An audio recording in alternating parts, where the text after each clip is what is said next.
Bonjour à tous, bienvenue sur la chaîne PVT pour une nouvelle vidéo sur le thème de la piscine. Donc l'épisode 2, après la première vidéo sur l'implantation du local technique de piscine, cette fois une vidéo sur le raccordement électrique de ce local. Tout part donc de ce disjoncteur 32 A qui a été ajouté et qui permet de faire l'alimentation électrique de l'ensemble du local.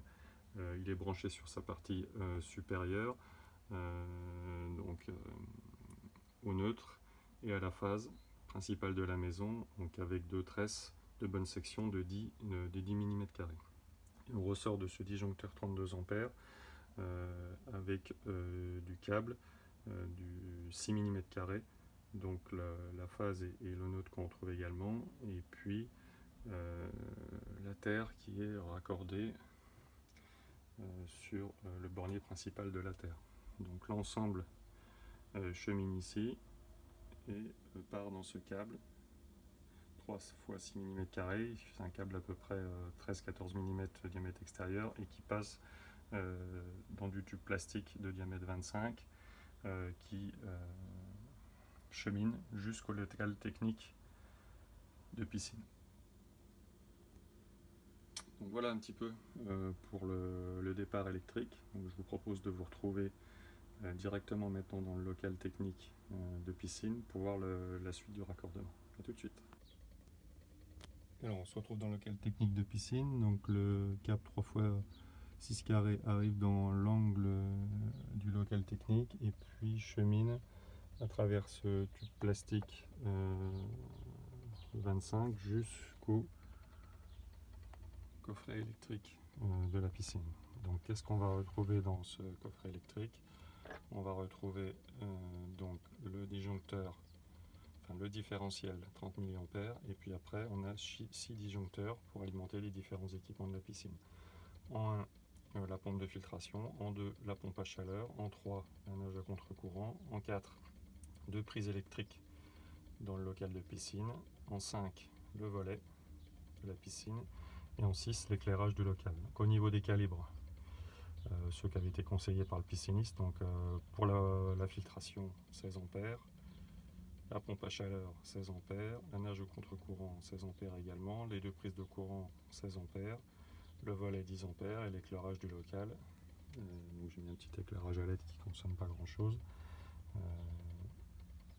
10 A également. Donc si on ouvre maintenant le coffret, j'ai préalablement dévissé la partie avant du coffret. Donc on retrouve donc l'arrivée donc du 6 carré. Donc on retrouve la phase et puis la phase et le neutre. Et puis en sortie du disjoncteur différentiel, donc on vient réalimenter en partie supérieure le premier disjoncteur, et puis ensuite l'ensemble des disjoncteurs sont mis en commun au niveau de la phase et de leur neutre avec ces barrettes. Donc à partir du moment où on choisit les disjoncteurs tous identiques, ça permet d'utiliser ce type de barrette qui est quand même assez pratique.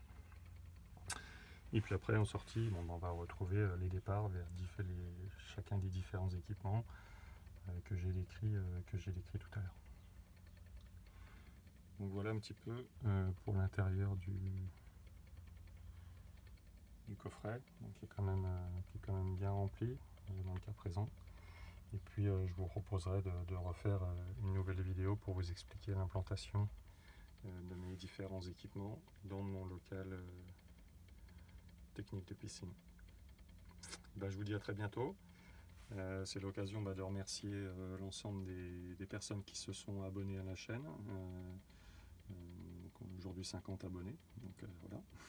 Et puis de remercier aussi ceux qui regardent les vidéos, et puis je les incite, pour ceux qui ne le sont pas, à s'abonner à la chaîne pour permettre le développement de la chaîne. Je vous dis à très bientôt sur la chaîne PBT. Bonne journée.